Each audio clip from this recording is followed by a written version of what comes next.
So just, let's just go a little bit deeper into this whole information about the Celts, all right? We already talked about the Celts were swarthy.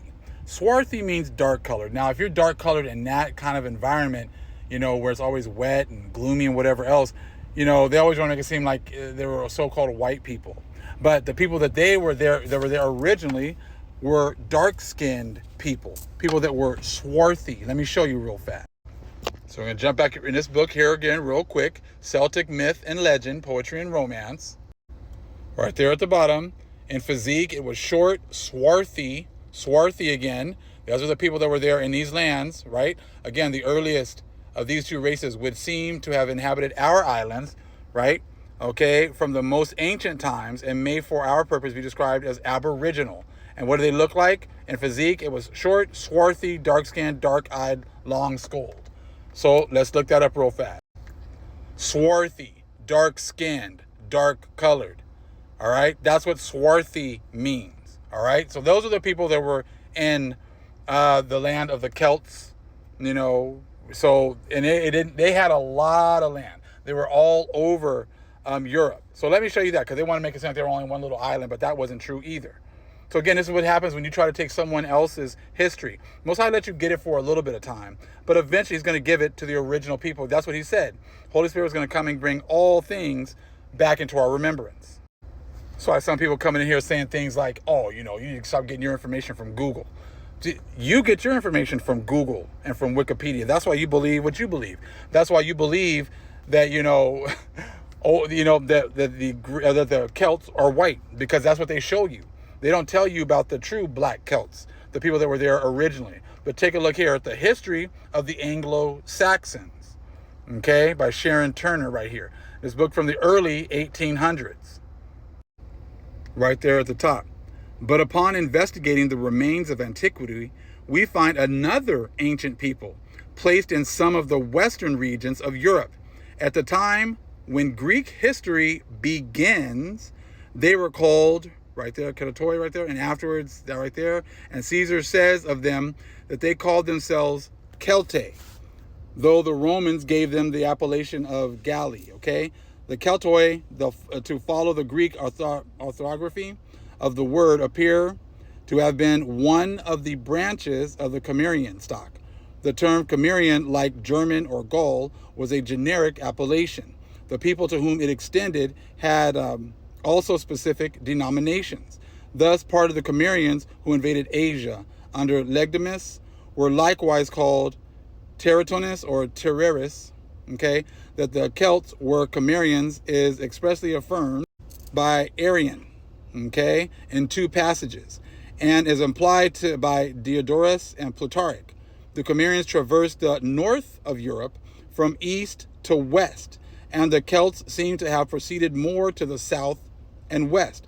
Some geographers before Plutarch extended the country of the Celts as far as the Sea of Asoph. Ephorus was probably one of these, for he is not only mentioned to have made Celtica, okay, a vast magnitude, and including much of what? Spain, but he likewise divided the world into 4 parts and made the Celts to inhabit one of the 4 towards the west. This statement seems extravagant, but it leads us to infer that the Celts had been considered to be an extensive people, which indeed the various notices, okay, about them scattered in the writings of the ancients sufficiently testify. In the time of Herodotus, the Celts were withdrawing to the western coast of Europe. He says that they inhabited the remotest parts of Europe to the west.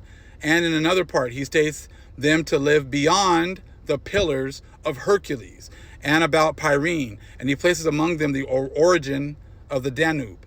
Aristotle frequently mentions the Celts. In one place, he notices them as neither dreading earthquakes nor inundations, in another as rushing armed into the waves, and in another as plunging their newborn infants in cold water, okay, or clothing them in scanty garments. In other works attributed to him, he speaks of the British Islands as lying above the Celts. He mentions Pyrene as a mountain towards the west, and Celtica, from which the Danube and the Tartessus flow. The latter north of the columns of Hercules, the former passing through Europe and to the Euxine. He also speaks of Celtica and the what? Iberians. Okay?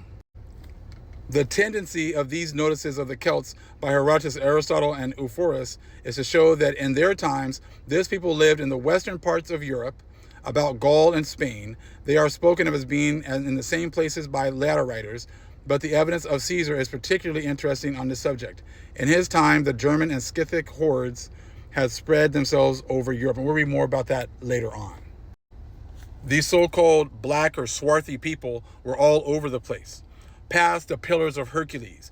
We were already over here in the Americas. We were already all over Europe. So again, this is the true history that has been hidden from the world.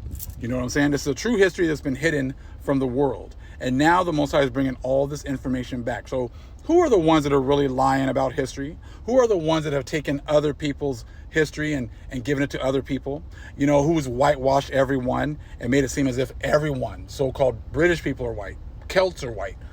The original Spanish are white. And it shows you that these swarthy people ran Spain and a bunch of other places as well.